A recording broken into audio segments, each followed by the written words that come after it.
برداشت کر چکا تھا۔ پیغمبر نے اس کنویں میں کھڑے ہو کر کہا اے امتی اللہ کا ڈر نہ چھوڑنا۔ اب وہ امتی چلا گیا۔ دوسرے دن وہ غلام آیا کہتا ہے میرے لیے کیا حکم ہے؟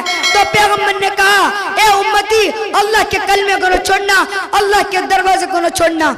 میرے دوستو 8-10 دن گزر گئے۔ 8-10 دن دونوں کے بعد قوم کے لوگوں نے سوچا آخر ہماری برادری کا انسان ہے، چلو اس کو کنویں سے باہر نکلنے چلتے ہیں، شاید اس کا ذہن ٹھیک ہو گیا ہو۔ ساری قوم کے لوگ کنویں پر آئے اور کنویں پر آ کر اس کنویں سے پتھر کو ہٹایا۔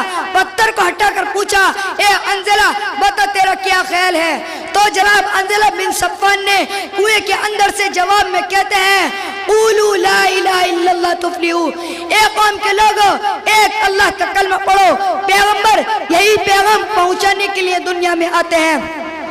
اب وہ قوم پریشان ہو گئی کہ اسے 8-10 دن کنویں میں رکھا پھر بھی یہ وہی کلمہ کہتا ہے، اس کے اندر کوئی تبدیلی نہیں آئی۔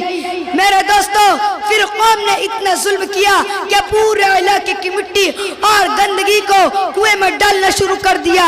پیغمبر گندے کنویں میں ہے، پورے علاقے کی مٹی اور گندگی کنویں میں ڈالی جا رہی ہے۔ پیغمبر کا جسم زمین میں اتنا دبا گیا، سر باقی ہے۔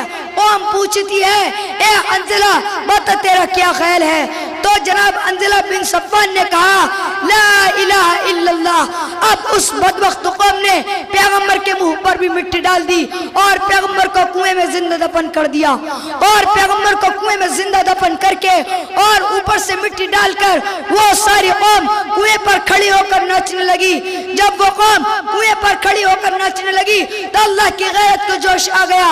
اللہ نے فرمایا اے جبرائیل جا اس قوم کو صفحہ ہستی سے مٹا دے جس نے میرے پیغمبر کو لا الہ الا اللہ کہنے کے جرم میں اتنی تکلیف پہنچائی۔ میرے دوستو یہ کتنا عظیم منصب اور عظیم پیغام ہے کہ جس کے لیے اللہ تعالیٰ نے 1,24,000 انبیاء بھیجے اور پھر اس کی پاداش میں ان کو گھروں سے نکالا گیا، کسی کو پتھر مارے گئے، کسی کو جادوگر کہا گیا، کسی کو آرے سے چیرا گیا، کسی کو آگ میں ڈالا گیا، کسی کو کنویں میں ڈالا گیا، کسی کو کنویں میں زندہ درگوت کیا گیا۔ میرے دوستو حضرت انزلہ بن صفوان کا کیا قصور تھا؟ صرف وہ کہتے تھے لا الہ الا اللہ، صرف وہ کہتے تھے کہ توحید عظیم منصب اور عظیم پیغام ہے۔ اللہ تعالی ہم سب کو توحید پر عمل کرنے کی توفیق عطا فرمائے، آمین یا رب العالمین۔ وآخر دعوانا ان الحمدللہ رب العالمین۔ السلام علیکم ورحمۃ اللہ وبرکاتہ۔ ماشاءاللہ بہت خوب۔ اور اب میں نظم